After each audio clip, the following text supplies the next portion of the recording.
Olá, pessoal! Fala, galera! Sejam bem-vindos a mais um episódio do podcast Senenca BR, uma produção da Associação dos Monstros da Tenrikyo do Brasil. Eu sou Anderson Andrade. E eu sou Guilherme Tanaka. E hoje vamos começar com um novo quadro de entrevistas em que conversamos com fiéis do caminho que estão realizando um impacto positivo na comunidade não tenrikiana. E para isso, nós convidamos aqui a Mie Okamura, que vai contar um pouco sobre o seu trabalho que vem desenvolvendo na saúde pública no continente africano. Como já é de praxe, vamos começar com o quadro Bate-Bola Jogo Rápido. Tudo certo? Então, sem mais delongas, roda a vinheta!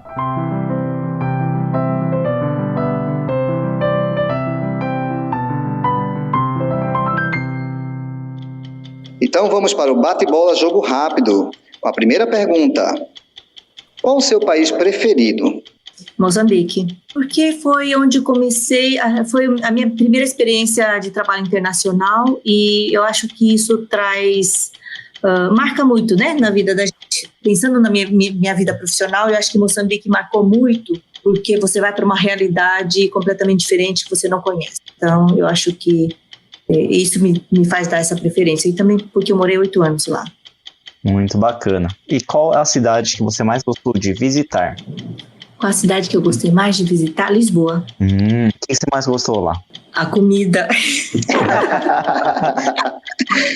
Opa! Então, como gostou de Lisboa por conta da comida, qual foi o seu prato favorito lá? Bacalhau. E como que eles comem bacalhau lá? Eles comem bacalhau de diversas maneiras, né? Eles fazem, geralmente, assim, o melhor bacalhau é quando ele vem em postas, assim, pedaços grandes. Nossa. Gado com bastante azeite e alho. Nossa. Eles falam alagareiro, quando ele nada no azeite e no alho, chamam, né, esse prato alagareiro. Apesar de que Portugal tem muita comida boa, né? Então, mas pronto. Bacalhau é o tchan. Então a próxima pergunta também é sobre comida.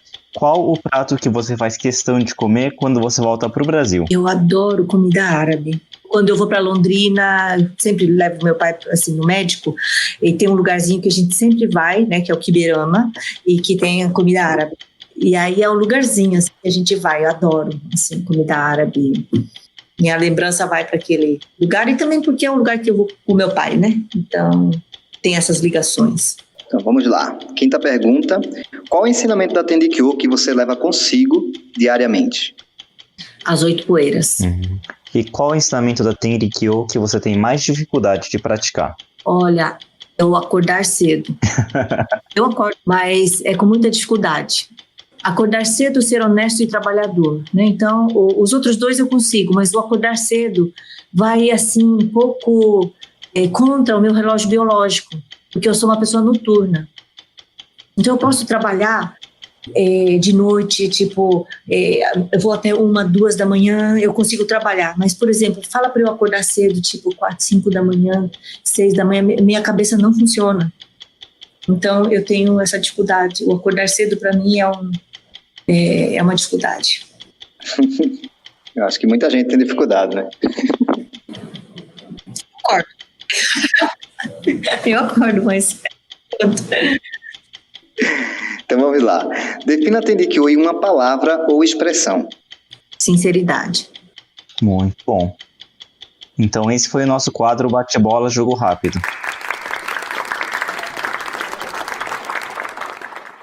Então, primeiramente, gostaríamos de dar as boas-vindas a Mie Okamura. Mie, será que você poderia se apresentar um pouquinho para a gente? Ok. Bom, meu nome é Mie Okamura, sou nascida em Açaí, Paraná, sou fiel da Igreja Tenrikyo de Três Barras. Meu avô foi o terceiro condutor da Igreja Tenrikyo Três Barras. Meu pai foi seu sucessor e atualmente meu irmão mais velho, né, o Marcos, é o líder, né, da Igreja Tenrikyo Três Barras. Eu me formei em enfermagem na Universidade Estadual de Londrina e tão logo tenha me formado, eu fui para o Japão. Fui estudar, fiz o Senshuka, né, em Tendi, fiz 2 anos de Senshuka e fiquei mais 2 anos ali trabalhar na escola, no Tenrikyoko, para apoiar também os estudantes internacionais que estavam estudando também no Senshuka, não é? Então, passei 4 anos da minha vida em Tenri, dedicando, e depois que eu retornei ao Brasil, comecei a minha vida profissional como enfermeira, morei em Bauru. Então, nessa época, eu dediquei bastante também aos trabalhos lá no Shonenkai, né, no Dendocho, participava das atividades, fiz parte da diretoria do Shonenkai por muitos anos. Aliás, eu participo do Shonenkai, desde quando eu era criança. Aos 6 anos, 7 anos, comecei a ir a Bauru, e desde então nunca mais parei de participar do Shonenkai, não é? Depois fui ser da diretoria, e quando eu fui morar longe, em Brasília, tive que deixar, né, a posição, porque não tinha muita possibilidade de ir todos os meses para Bauru. Fui para Brasília, trabalhar no Ministério da Saúde, e fui trabalhar com saúde pública. Eu sou formada em enfermagem, mas me especializei em gastrocirurgia e endoscopia quando estava em Bauru. Mas depois, quando fui a Brasília, me envolvi mais com a saúde pública, fiz um mestrado em saúde pública nessa altura, porque eu trabalhava no programa de HIV/AIDS. E nesse período depois eu tive a oportunidade de aplicar para uma vaga pela Universidade de Colômbia, em Moçambique, e aí me mudei para Moçambique, fiquei lá 5 anos, mais ou menos, coordenando as pesquisas da Columbia University em Moçambique, e depois fui convidada pela JICA. A JICA é uma agência de cooperação do governo japonês, e fui convidada para liderar um projeto lá pela JICA também em Moçambique. Fiquei mais 3 anos lá. Nesse período eu comecei a fazer meu doutorado em saúde internacional. Fim do período, mudei-me para Portugal para terminar meus estudos. Passei 1 ano em Portugal para terminar minha tese, porque a escola onde eu fiz meu doutoramento fica em Lisboa. Em 2016 eu defendi a minha tese, e em 2017 eu me mudei para Guiné-Bissau. Atualmente trabalho na Organização Mundial da Saúde e sou especialista em sistemas de saúde. Então, estou cá há 3 anos e meio, mais ou menos, e trabalho nesta área. Caramba, muita coisa mesmo. Nossa, mas olha, eu acho legal que ela conseguiu ser bem objetiva.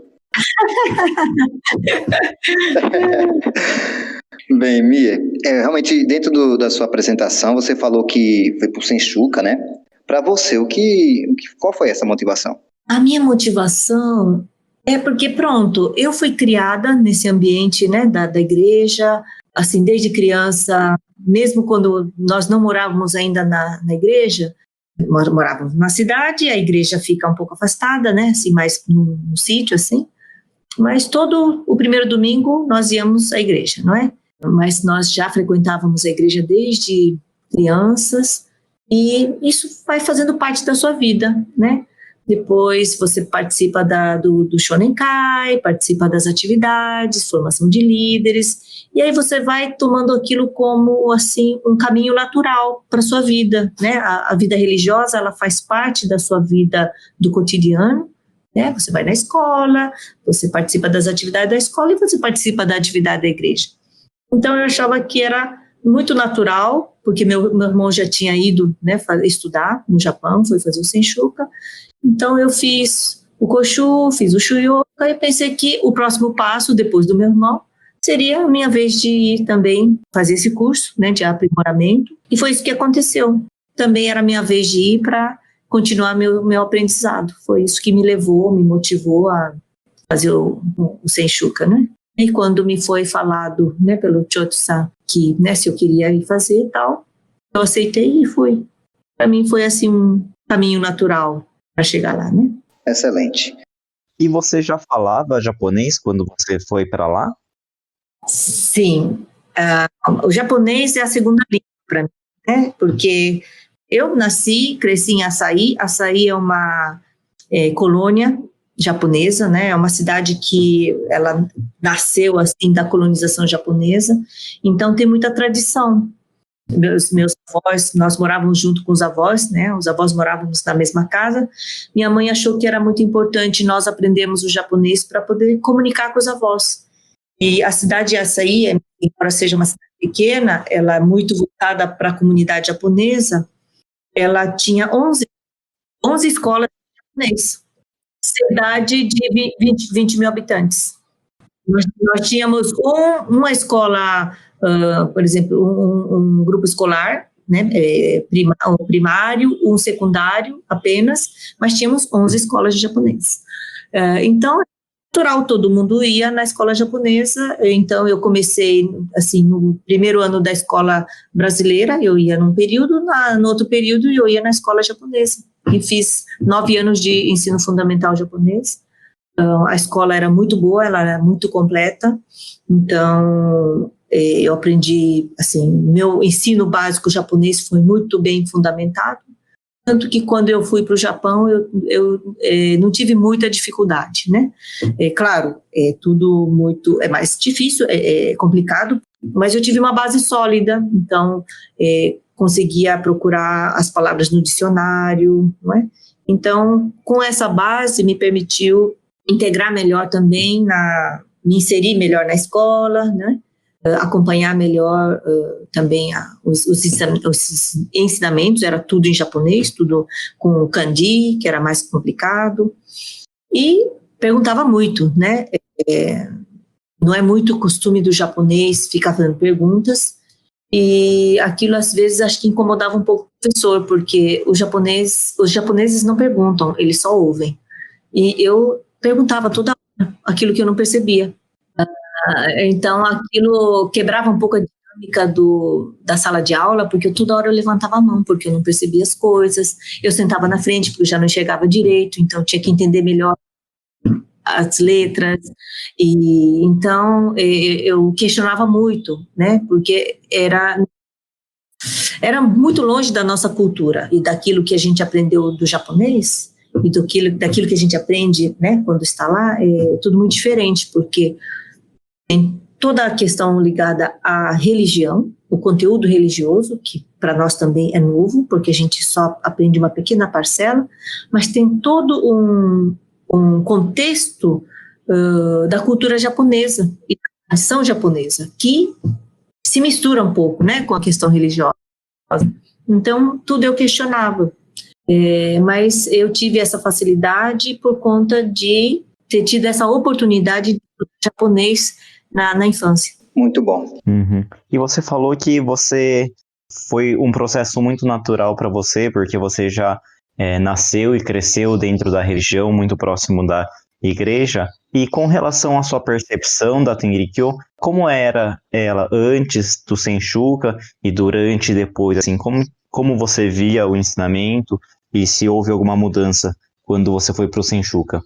Houve, assim, uma mudança radical. Eu sempre fui muito rebelde, né? Uma pessoa, assim, muito briguenta. Questionadora, você falou já, né? Mas, assim, eu era muito briguenta, assim, de, tipo, saía batendo pé, batendo porta, enfrentava muito, principalmente, assim, não tanto meu pai, né? Que eu tinha um pouco de medo dele, mas, assim, enfrentava muito a minha mãe. Eu voltei do Japão uma pessoa melhor. Então, eu acho que a influência que eu tive estudando, tendo essa oportunidade de estudar em Ojibá, me transformou como pessoa, me transformou numa pessoa melhor. E eu sinto essa diferença, né? Que eu voltei uma pessoa mais calma, mais racional, outra pessoa, né? Voltei outra pessoa. Bem, para poder te esclarecer, o Senshuka é um curso de teologia da Tenrikyo, não é isso? Sim. Uhum. Em relação passando já, né, a questão de você ter voltado do Japão, você já foi, na realidade, formada em enfermagem, não é isso? Isso, eu me formei em 86, né, agosto de 86, e em março de 87 eu fui para o Japão. Em relação à escolha da carreira de enfermagem, né, teve alguma questão assim ligada à sua fé em relação aos sistemas de Tenrikyo, ou foi algo assim que você sentia que lhe atraía? Não, na verdade, não era muito relacionado a essa coisa de fé. Pronto, na minha família nós temos, do lado do meu pai, temos 2 médicos, né? Aí eu tinha aquela coisa na cabeça de querer fazer medicina, tal, porque quando você não conhece exatamente assim as profissões, você idealiza, né, uma coisa. E aí eu pensei, eu vou fazer a medicina, tal, aí eu fiz o vestibular e não passei, né? Aí eu falei, vou fazer enfermagem e depois eu vou fazer o trampolim para medicina, que muita gente fazia isso naquela época. Aí quando eu comecei a fazer não é que era isso mesmo que eu estava procurando, né? Na verdade, eu achava que era medicina, mas porque eu tinha uma percepção errada da carreira, porque a gente não tinha muito essa assim de orientação ocupacional. Nós não tínhamos isso. Então, a gente idealizava umas coisas assim, eu tinha idealizado que eu queria a medicina, mas quando eu comecei a estudar enfermagem, eu me dei conta de que o que eu queria fazer era enfermagem. Por quê? Porque a enfermagem, ela cuida de pessoas, né? A medicina, ela trata doenças. Então, você olha a pessoa, mas na perspectiva da doença. E a enfermagem, ela olha a pessoa, ela cuida daquela pessoa que tem uma doença, né? Então, quando eu comecei a estudar, eu vi que, na verdade, o que eu queria era cuidar de pessoas. Eu me encontrei na enfermagem, porque era tudo aquilo que eu tinha pensado que era medicina, na verdade, eu encontrei na enfermagem, que é cuidar de pessoas. Muito bom. Depois de você ter voltado do Senchuca, você contou que passou um período em Bauru e depois foi para Brasília trabalhar com saúde pública e HIV/AIDS, né? Como que foi esse seu trabalho com saúde pública? Eu sempre gostei de hospital, não é? Então, quando eu estudava, eu já fazia estágio à noite no hospital, trabalhava no hospital, eu sempre quis trabalhar no hospital. Então, quando teve essa oportunidade, depois que eu voltei do Japão, eu fui trabalhar na Santa Casa de Londrina e eu tive essa oportunidade de ir para Bauru e fiquei em Bauru de 91 até 2003. Nesse período, eu fui trabalhar no hospital, claro, né? Eu fui trabalhar na Beneficência Portuguesa, depois me ofereceram uma vaga no centro cirúrgico, então eu sempre gostei muito da parte de cirurgia, fui trabalhar com uma equipe de gastrocirurgia, então me especializei nessa parte de gastrocirurgia e endoscopia.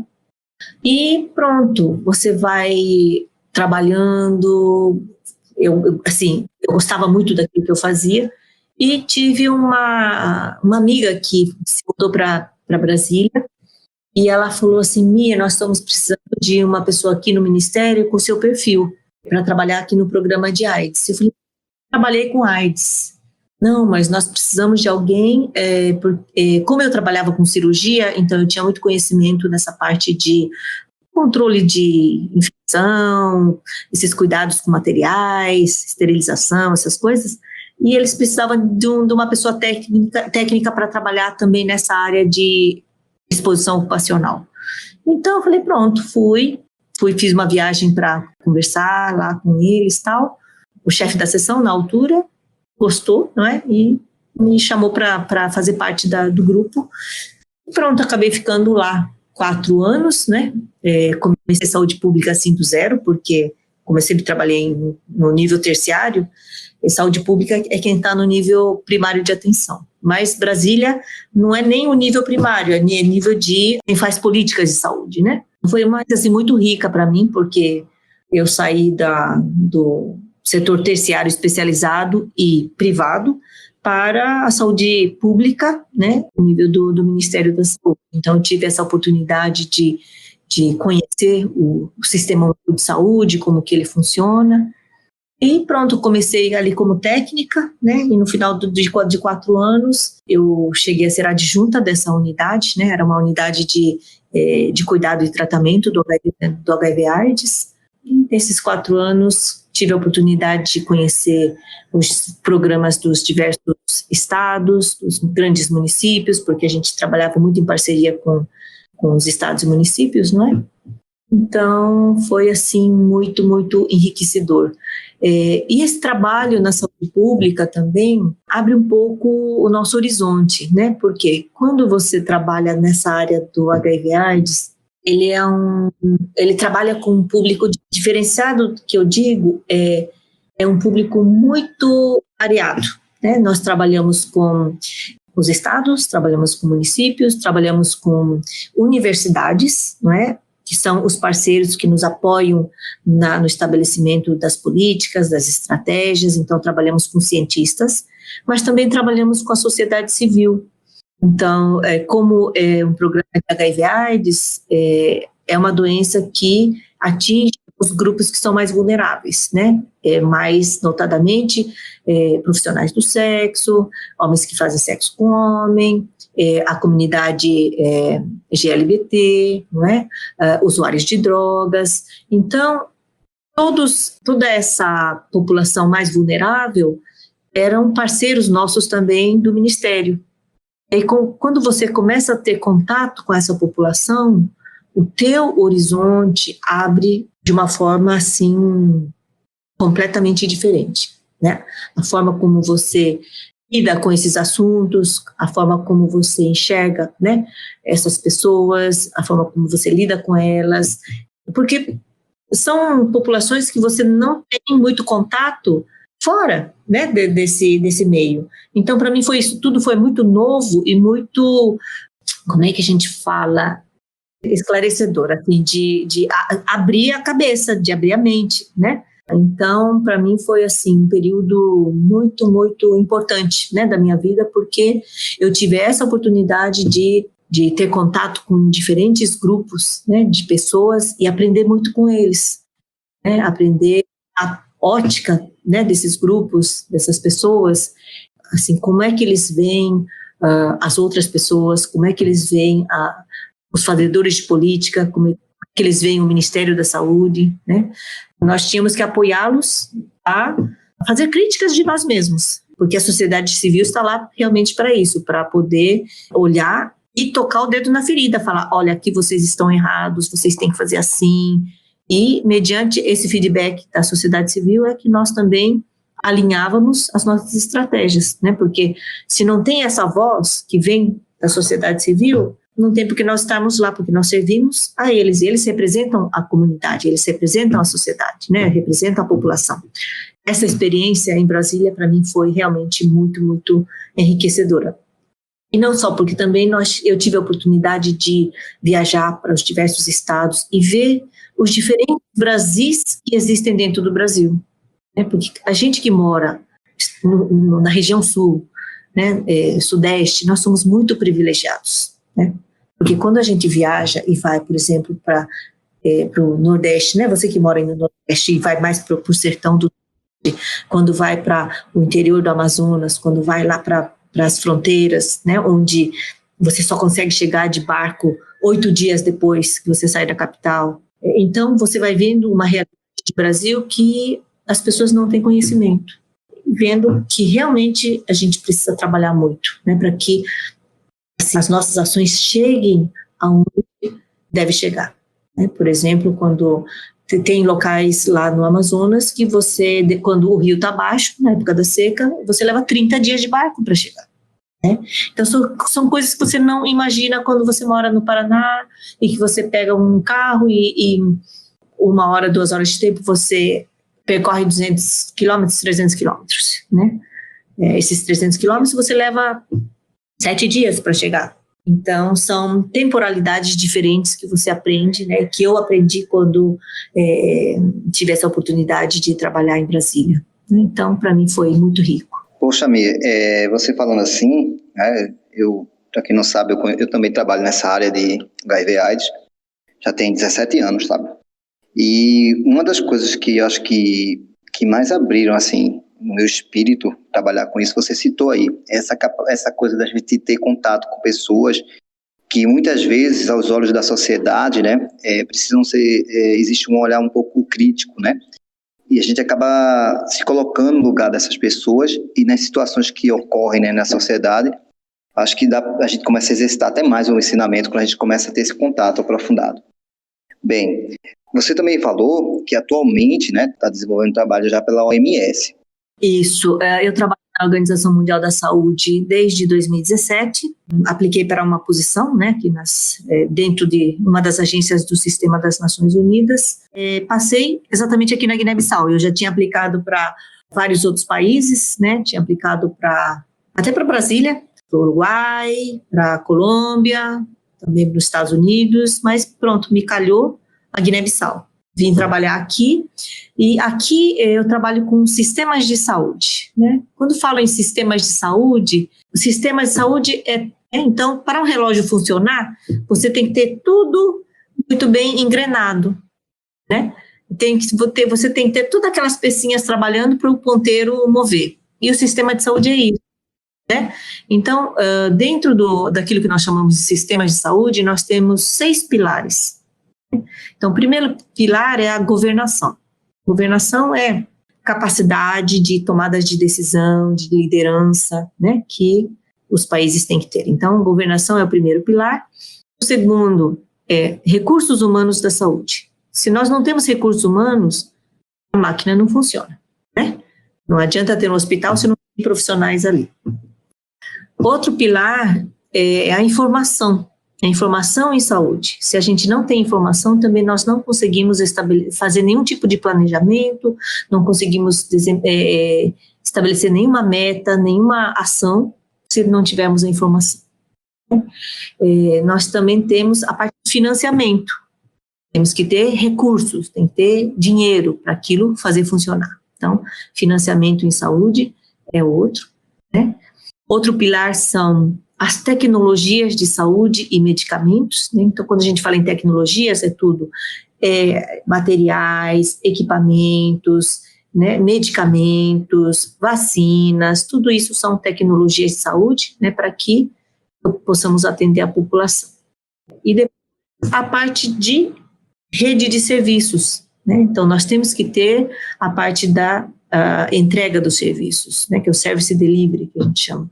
Então, nós temos que ter a rede de serviços para que nós possamos atender as pessoas nas suas localidades, onde elas estão. Então, isso é que nós chamamos de sistema de saúde, e eu sou responsável por todos esses pilares aqui na Guiné-Bissau. Então, meu papel é apoiar o governo da Guiné-Bissau em estabelecer políticas para cada uma desses pilares.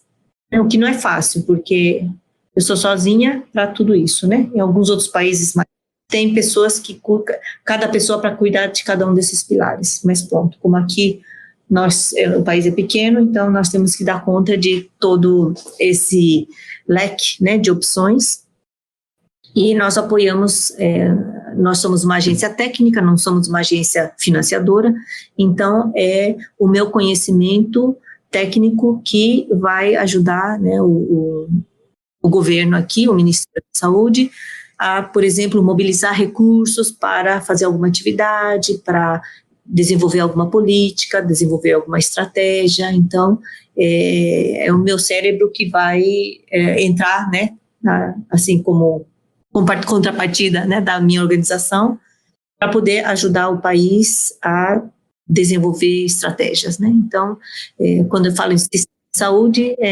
nós estamos falando disso, né? E aí, para que cada programa possa funcionar.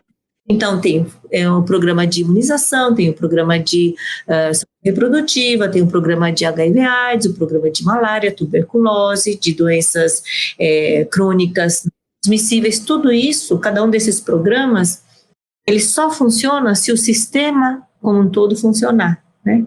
Então, o meu papel aqui é de ajudar a fortalecer esse sistema, para que cada um desses outros programas possam engrenar, né, e o relógio pode funcionar. Muito bacana. E Guiné-Bissau é o seu segundo país aí na África, né? Exatamente. Meu primeiro país foi Moçambique. E em Moçambique, como que era o seu trabalho? Em Moçambique, eu trabalhava para uma ONG internacional, né, que chama ICAP. ICAP é uma ONG que foi criada para implementar projetos na área do HIV/AIDS, não só em Moçambique, mas em vários países, né, da África. Foi na altura que, quando a AIDS começou a ficar bastante séria, não só no Brasil, mas assim, né, principalmente bateu a África de uma maneira assim, bastante violenta, não tinha medicamentos, não tinha muito tratamento. Então, o governo americano investiu muito recurso na África, e foi nessa altura que eu fui recrutada. Eu apliquei para essa posição, Columbia University, uma universidade localizada em Nova York. Como o Brasil tinha políticas, né, voltadas para o HIV/AIDS muito avançadas, as estratégias que o Brasil implementou naquela altura, eles tinham repercussão internacional, então o quadro brasileiro ele era muito bem visto lá fora, né? E o Moçambique, país lusófono, tinha muita oportunidade, né, para os brasileiros que tinham trabalhado nessa área de aplicar para posições. Então, eu fui contratada eu fui coordenadora de pesquisa na área do HIV para a Columbia University, e todas as pesquisas nessa área do HIV para a Colômbia eu coordenava em Moçambique. Então, eu fiquei ali coordenando por 5 anos, né? Depois, nesse período, a JICA me convidou para liderar um projeto também de HIV, mas isso já na província. Então, eu saí da capital e fui morar na província para poder liderar esse projeto, que era mais na parte de coordenação, mais voltada para fortalecimento mesmo do sistema. Excelente. E durante todo esse período em Moçambique e em Guiné-Bissau, assim, como que foi a sua percepção com relação à cultura do povo africano com quem você teve contato? E o que ela difere aqui da nossa cultura brasileira? A coisa mais bonita que eu acho aqui da cultura africana é a noção de família alargada. Uma criança não fica abandonada. Por exemplo, se a minha irmã ou meu irmão morre, automaticamente a família, né, o tio, a tia, assume aquela criança e cria aquela criança. Se o vizinho teve algum problema, a vizinha acolhe essa criança. Então tem essa noção de família alargada, muito bonito. Embora as pessoas sejam muito pobres, elas se cuidam, elas cuidam uma das outras, né? Sempre tem lugar para as pessoas na mesa, sempre dá para dividir aquele prato, sempre cabe mais alguém naquela casa que só tem um cômodo, né? Porque eles têm essa noção da família alargada. Além disso, eles têm um respeito muito, muito forte pelo idoso, porque o idoso, aquela reverência que eles têm ao idoso, por ser aquela pessoa mais sábia, eles chamam aqui de homem grande, mulher grande, as pessoas que são mais idosas, né? Por quê? Porque eles carregam não só a idade, mas a sabedoria. Então, essa reverência que eles têm aos idosos também é uma coisa, assim, muito bonita.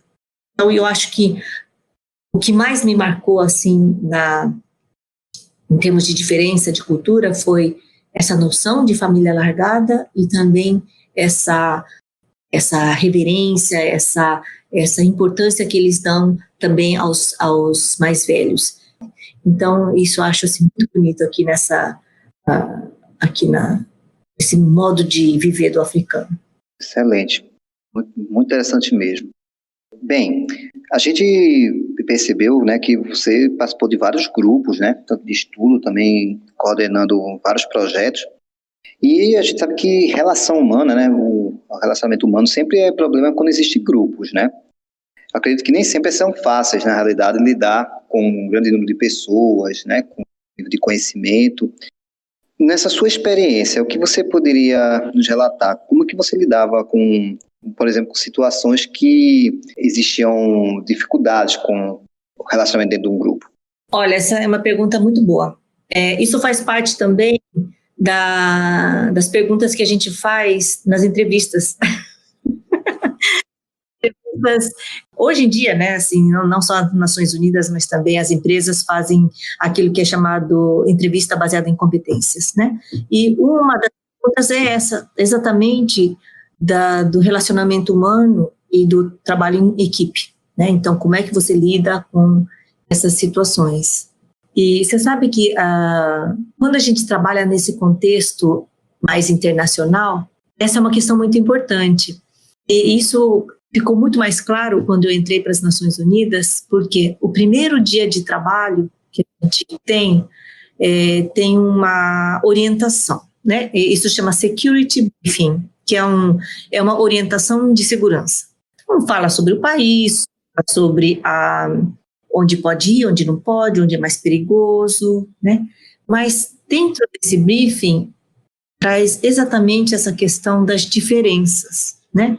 Das diferenças das pessoas, das diferenças culturais, das diferenças de como as pessoas pensam, né? E da importância de você respeitar isso. Porque aquilo que é normal para mim não é normal para você.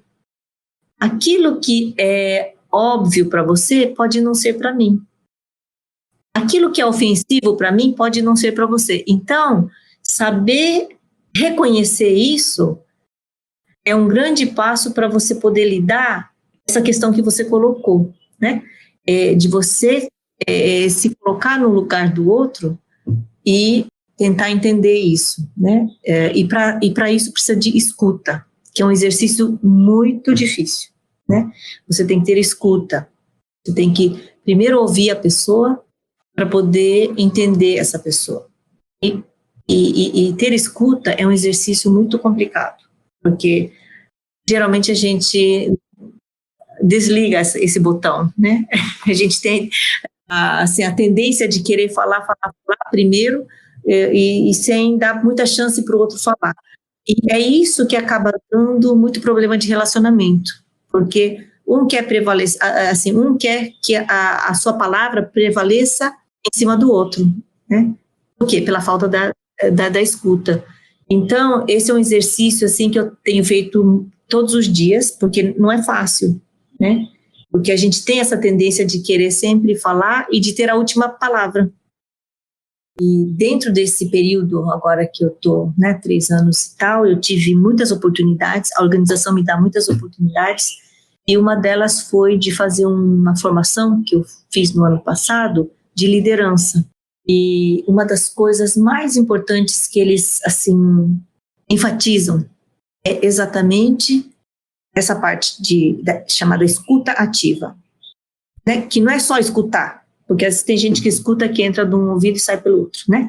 Mas essa escuta ativa é de você procurar entender o outro e a perspectiva do outro, né? E falando assim, parece tudo muito bonito, né? Porque sempre é assim, porque mesmo no trabalho, nós somos muito poucos no nosso escritório, e mesmo lá, nós temos problemas de comunicação, temos problemas de relacionamento, né? Mas sabe que depois que eu fiz esse curso, né, de liderança, isso me ajudou também a abrir os olhos, assim, das próprias falhas que a gente tem e de prestar mais atenção nisso, né? Então, eu tinha muito tendência, eu sou muito falante, então eu tenho essa tendência de falar, assim, né? E agora eu tô fazendo mais esse exercício de ouvir primeiro. Eu sempre de dar a palavra primeiro, mas dá uma coceira na língua, assim, sabe? Porque às vezes você quer falar, mas aí você tem que respirar fundo e começar a internalizar essa coisa vou escutar primeiro, que não é fácil, né? Mas agora eu tô fazendo esse exercício. Por quê? Porque é uma técnica que você usa, né? Não é uma coisa que você adquire. Tem gente que tem isso inato, e é um dom. Para aqueles que não têm dom, como eu, tem que aprender, assim, fazendo curso, né? Então, esse curso me ajudou muito a começar a olhar nessa perspectiva, ajuda você a segurar um pouco, assim, dar um pouco de freio, né, nesse sentido. E eu acho que essa parte, quando você começa a olhar assim, aí você começa a relacionar, inclusive, também com o ensinamento, né? Porque o ensinamento da Tenrikyo traz muito essa parte, assim, né? De você fazer reflexão, de você fazer Tanô, né? Então, eu acho que você começa a casar umas coisas, assim, aquilo que você não entendia muito bem dentro da doutrina, quando você sai para fora, você fala, poxa vida, isso aqui, então, é a mesma coisa, só que utiliza uma palavra diferente, né? Então, você começa a ter, assim, um outro tipo de amadurecimento também, não só, né, desse lado profissional, mas o próprio lado espiritual também amadurece junto, porque você começa a ter uns cliques, assim, que vai te abrindo a cabeça, iluminando de uma maneira diferente, né? Bem interessante. Há uns anos atrás, eu estava lendo uma matéria do jornal Tenri, falando de agora infelizmente eu não me recordo o nome da pessoa, que também trabalhava em alguma agência das Nações Unidas, em relação a conflitos internacionais, alguma coisa assim. E ele relatava que estava fazendo uma negociação, acho que na antiga Iugoslávia, aquela problemática que tinha ali, né, na Europa, ali no leste europeu. E ele disse que chegou um momento que estava difícil de ter esse respeito, essas diferenças que existiam entre quem estava sentado na mesa, né? E aí veio esse clique que você acabou de falar assim para ele, né? Que lembrou de um verso do Mikaguru Tá, né? E ele pegou esse verso e citou ele dentro não como um texto religioso, mas como como a gente pode dizer, como um direcionamento, sabe? E isso fez com que as pessoas que estavam naquele momento, né, acalmassem um pouco e conduzissem para um outro olhar. Então, assim, é realmente relação humana, né, essa questão do respeitar as diferenças e esses cliques que acontecem quando a gente tá com o ensinamento no coração, aparece sempre, né? Porque incrível que pareça, sabe, essa coisa do ensinamento está dentro de você, né? Às vezes você não consegue traduzir na linguagem do ensinamento, mas é ele que sai na hora de, como se diz, na hora de você agir profissionalmente, é a sua essência da religião que fala por você. Eu acho incrível, assim, tem muitas situações, assim, que do dia a dia, que você traz o ensinamento na mesa, né? E é muito interessante. E tem vezes, assim, que eu fico discutindo, assim, com os colegas, assim, né, algum trabalho, e invariavelmente eu digo, você sabe que na minha igreja, na minha religião, faz assim, a gente fala sobre isso assim, assim, assim. E durante a discussão do trabalho, sabe? E nós somos assim, né? Aqui temos diversas religiões, temos muçulmanos, temos católicos, né? Temos cristãos que são adventistas, né? Que são também, temos animistas, temos hindus, quer dizer, assim, a comunidade das Nações Unidas, ela é muito heterogênea e também multifacetada, com muitas religiões, muitas crenças, diferentes crenças, né?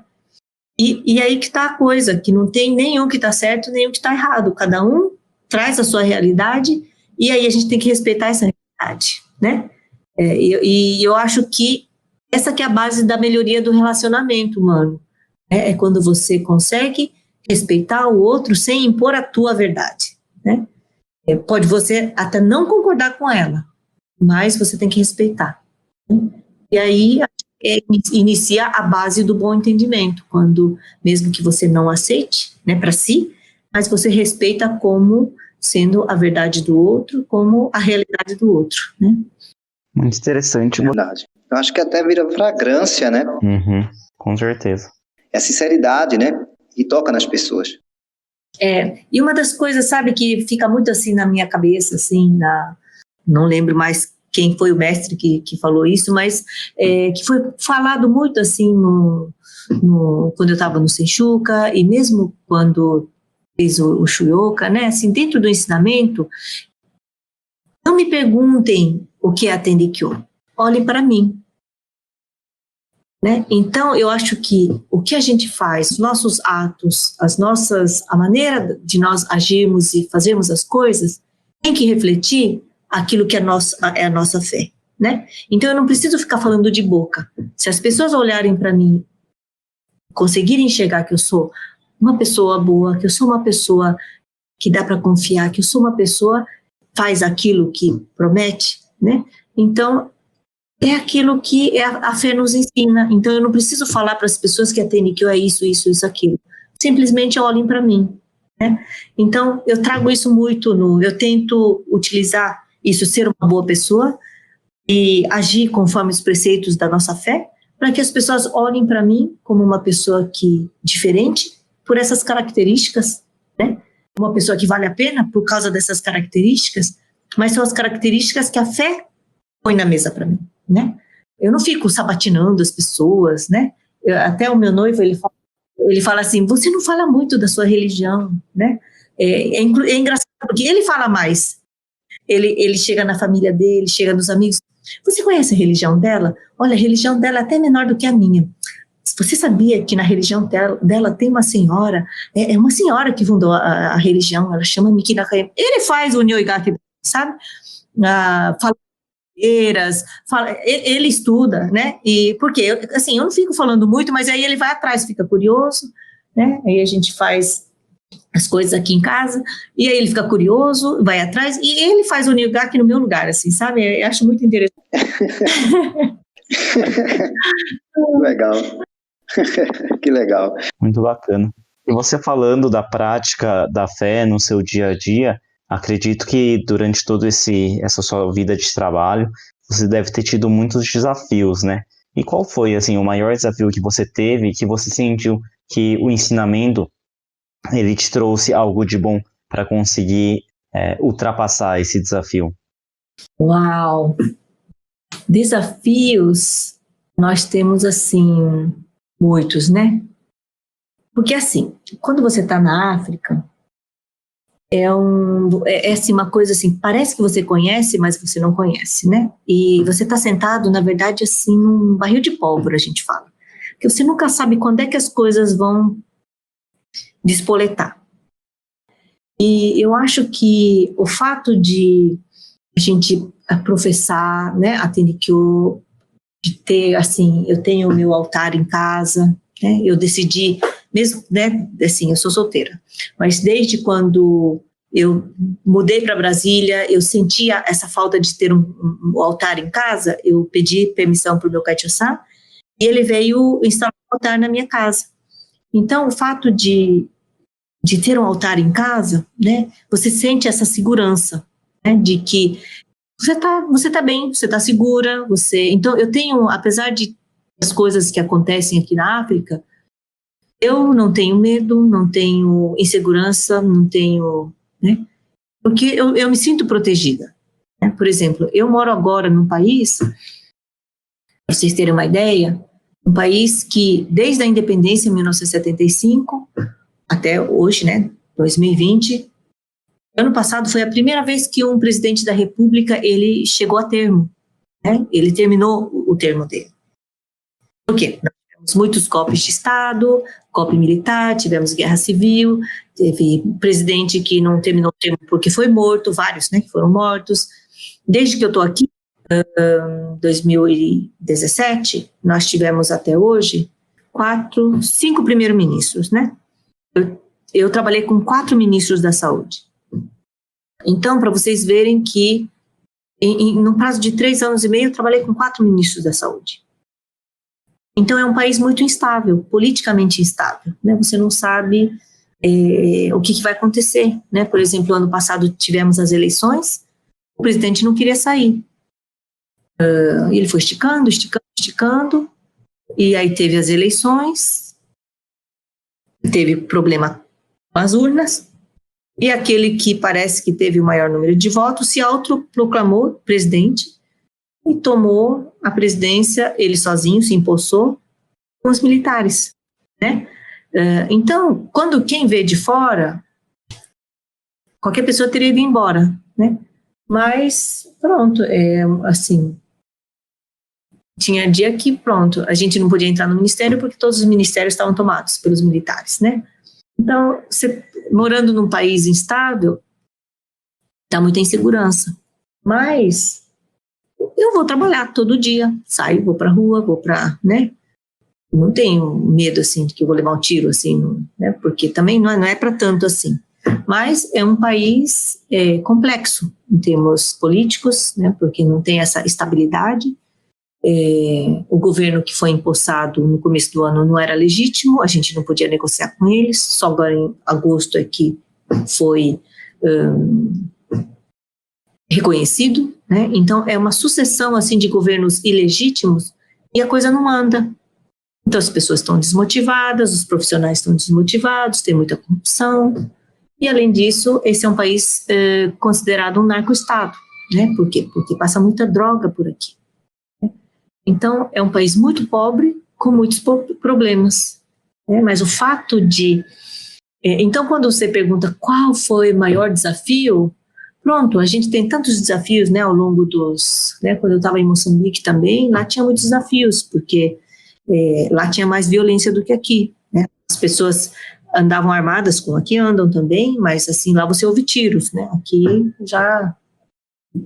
não é tanto assim, eles matam os políticos, mas, né, mas assim, mais grave do que o que acontece no Brasil, por exemplo, em São Paulo, no Rio de Janeiro, que tem muito mais violência urbana, muito mais, né, questão de tráfico, questão de drogas e desse banditismo que nós temos, de violência mesmo, né, isso não tem, aqui é um país pacato, né, né? Eu já tive assalto em mão armada dentro do Quilcai, né? Quando eu era adolescente, lá no Três Barras, nós fomos assaltados e eu tive uma arma na cabeça, quer dizer. Então, se a gente for pensar ao longo da vida, quantos desafios nós tivemos na vida, foram, né, situações diferentes. Eu já fui quase sequestrada quando estive no Recife, né? Nós levamos uma bala no carro, quer dizer, em cada situação, pronto, né? A gente tem momentos da vida em que a gente tem desafios, né? Mas é tal coisa. Eu nunca fiquei assim, histérica, desesperada, nem nada, porque, assim, naquela hora desce uma, que é a força, né? É a força de Deus Parent, de Oyasama, que deixa a gente com a cabeça tão assim, não é cabeça fria, mas com uma capacidade de ser sensato e pensar naquele momento de crise, né? E eu acho que é isso que a fé nos traz, né? De nos deixar mais calmos naquele momento que é de maior estresse. Eu acho que é uma dádiva, né, da nossa fé, assim, né? Que eu não tive nenhuma iluminação, sabe, assim, que tem gente, né, da nossa igreja, assim, que, mesmo o meu irmão mais novo, ele teve essa coisa da iluminação, que ele sentiu a fé mais assim. Então, eu venho assim, né, na questão da religião, que eu venho ao longo dos anos, né, incorporado, assim, no meu estilo de vida, na minha vida. Eu não sou aquela pessoa, assim, fervorosa, né, mas eu tenho meu kami-sama, eu faço otsutomi todo dia, faço meu sonai todo dia, né, mas assim, não saio batendo porta para fazer divulgação, assim, né, mas eu tento passar a minha fé nas minhas ações, né, então é isso que eu tento fazer durante no âmbito do meu trabalho, dos meus relacionamentos, assim, né, dos lugares por onde eu passo. Então, mas assim, essa coisa de ter iluminação, assim, nunca tive, né? Mas eu acho que a Kami-sama me dá essa serenidade nos momentos de crise, né? Não, mas com certeza, acho que é o mais importante, né, você ter essa constância, porque Deus, né, o Oyasama mesmo falava, né, que a sinceridade é ter essa constância, e tudo que essas palavras que você passa pra gente, elas demonstram muita sinceridade, né, aquela sinceridade verdadeira da Tenrikyo. É verdade. E uma coisa que me chama a atenção no Tenrikyo, desde que eu comecei, é justamente essa ideia de que a gente, na verdade, não precisa ir para um lugar isolado para atingir uma certa maturidade espiritual, sabe? Como se fossem monges ou bons. Não é que eu não concordo com isso, mas a questão de a gente conseguir, através do cotidiano mesmo, né? A gente, no nosso trabalho, com a família, na escola, na faculdade, a gente conseguir chegar a esse ponto de o ensinamento vir como essência, vir como fragrância, e a gente ter um bom relacionamento com todo mundo, né? E assim a gente está também ajudando de alguma forma. Bem, como a vida, né, e nossos trabalhos não são apenas desafios, acredito que também você deva ter várias alegrias, assim, que você estralou assim, poxa, que bom que eu cheguei nisso, consegui isso, né? E relata pra gente algum exemplo, algo que possa ter te dado tanta alegria como resposta do teu trabalho. Assim, deixa eu ver, uma resposta do meu trabalho.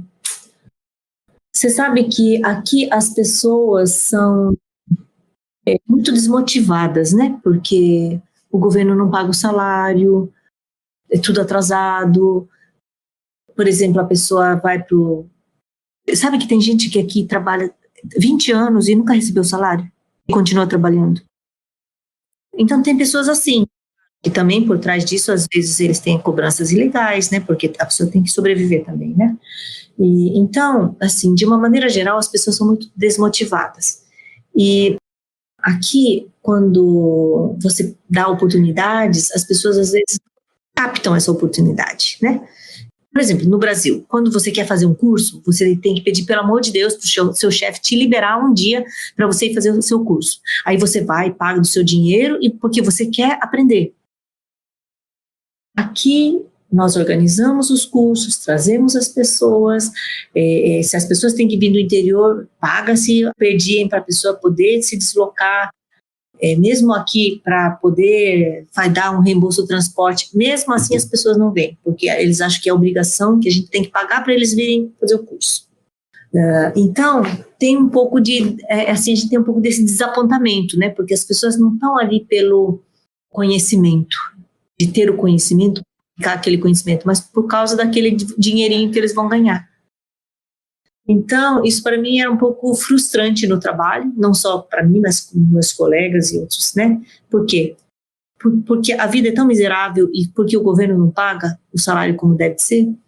Então, eles ficam nessa dependência de receber esse troquinho, não é? Para poder ir fazer o...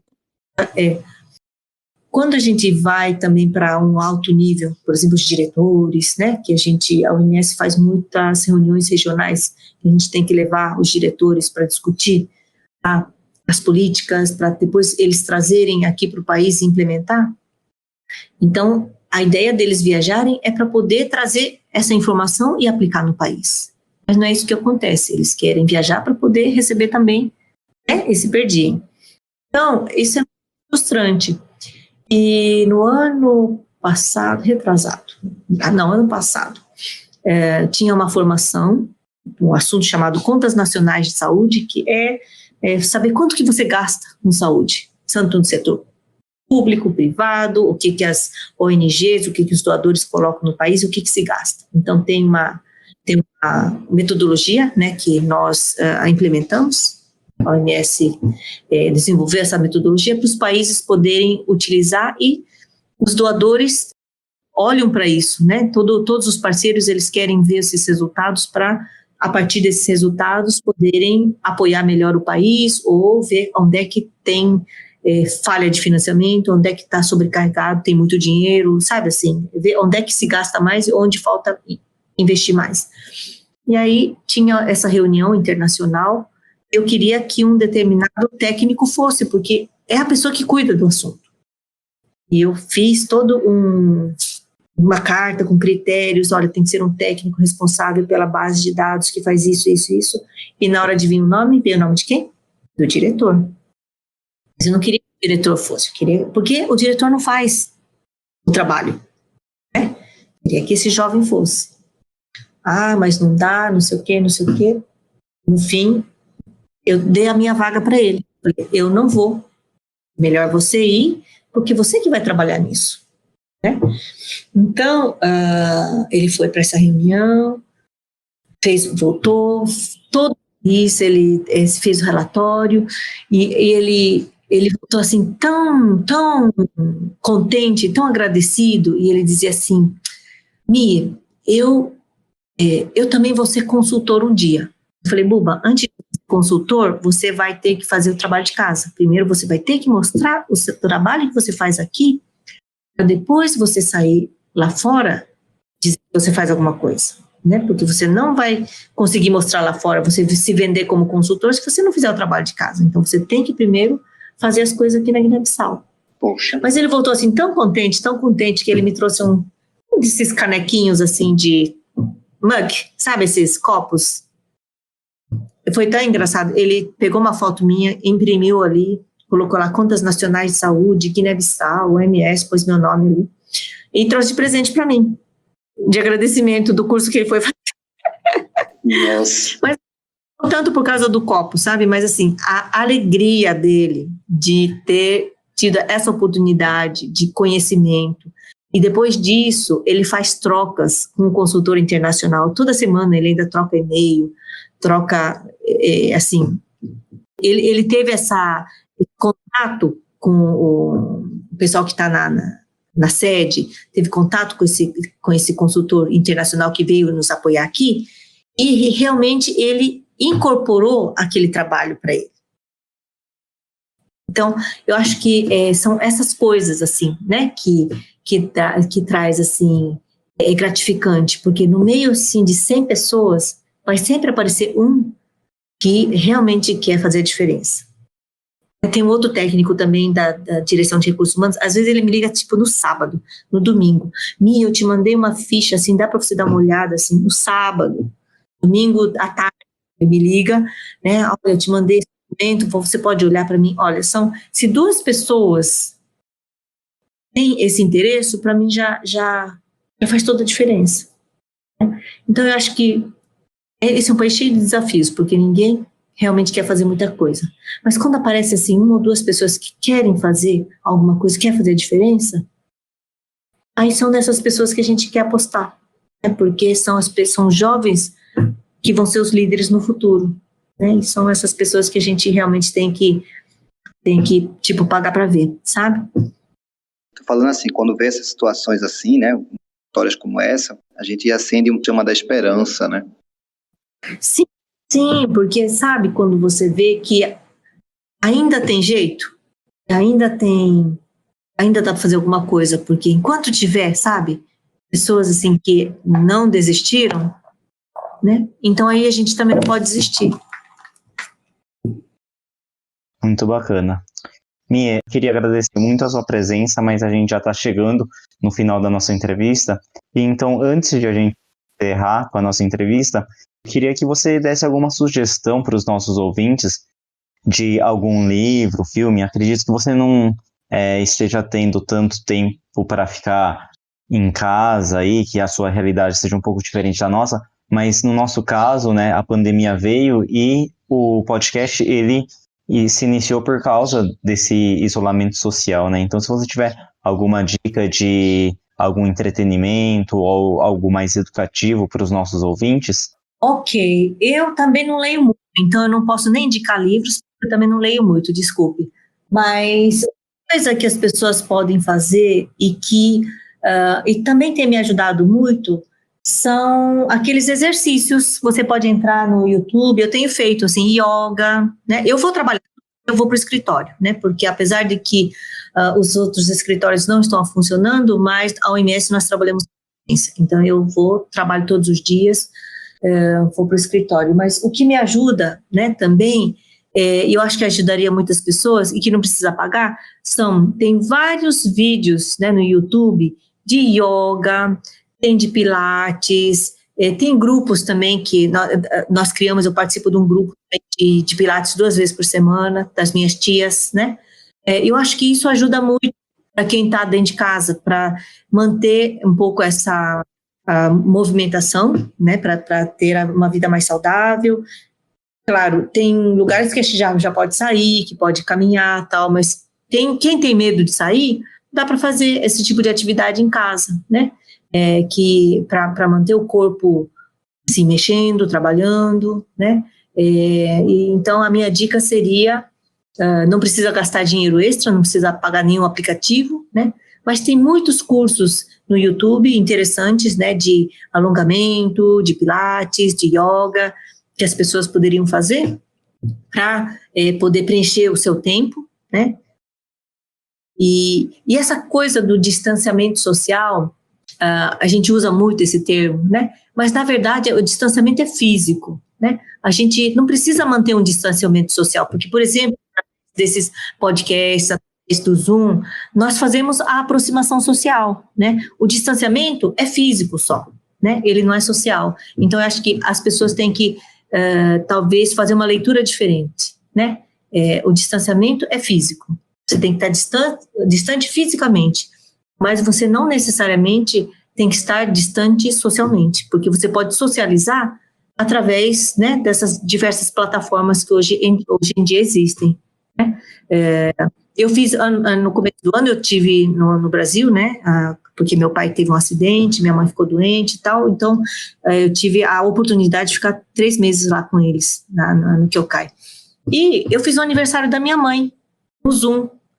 Nunca apareceram tantas pessoas no aniversário da minha mãe como daquela vez, né? Eu fiz pelo computador, todo mundo participou.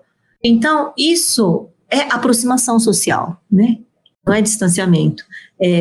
O distanciamento é só físico. Então, eu acho que é nessa ótica que a gente tem que tentar aproveitar mais, não é, essas plataformas que existem para nós podermos aproximar mais das pessoas, entrar mais em contato com as pessoas, telefonar para as pessoas, porque muita gente se sente sozinha, principalmente as pessoas de idade, que nós temos que prestar atenção, porque a pessoa de idade que não sai de casa, e não faz atividade, elas vão também ficando senis mais rápido.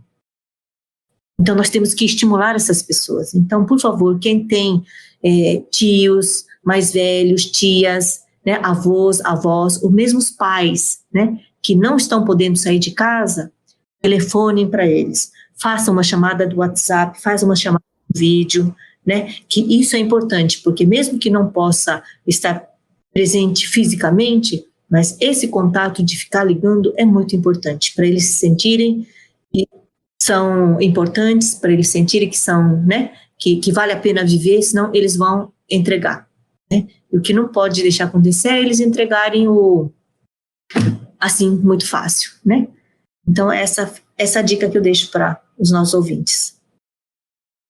Nossa, muito bom. Muito obrigado. Bem, gente, estamos terminando aqui nossa entrevista. Mia Okamura, foi excelente escutar, né, ter essa oportunidade. Acredito que também nossos ouvintes em casa agora estão adorando o que acabaram de ouvir. Essa realidade bem diferente, né, do seu trabalho no continente africano, nesses dois países como Moçambique e Guiné-Bissau. Também algo que gostei muito, eu queria agradecer também essa oportunidade para a gente refletir a essência do nosso ensinamento no nosso cotidiano, que às vezes a gente acaba deixando um pouquinho de lado, pensando que precisa fazer alguma grande obra para poder estar dedicando, mas às vezes a gente está dedicando nesse caminho de areia, colocando grão em grão, e diariamente as pessoas, né, vão nos ajudando. Muito obrigado, né? Espero que continue aí firme e forte, conseguindo ajudar muitas pessoas aí na África. Muito obrigado, Mia. Eu que agradeço o convite e muito, muito obrigada por essa oportunidade. Agora, o Momento Leitura com episódios da vida de Oyasama.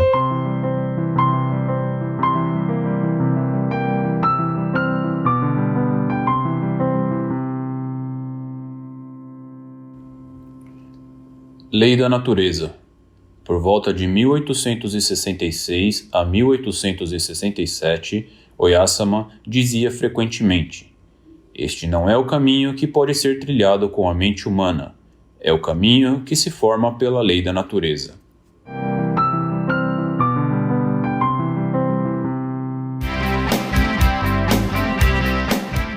Bem, estamos chegando ao fim de mais um episódio. Foi muito interessante saber um pouco mais do trabalho da Mia. É verdade, foi muito bacana mesmo. Se você tiver alguma dúvida ou comentário, você pode escrever algo nos comentários aqui no podcast ou no YouTube, entrar em contato pelo Instagram em @senencaibrasil ou nos mandar um e-mail para podcastsenencaiBR@gmail.com. A sua opinião é muito importante para a gente ir criando um podcast ainda mais com a cara dos nossos ouvintes. Muito obrigado e até a próxima. Até semana que vem. Avante Senencai! Vamos!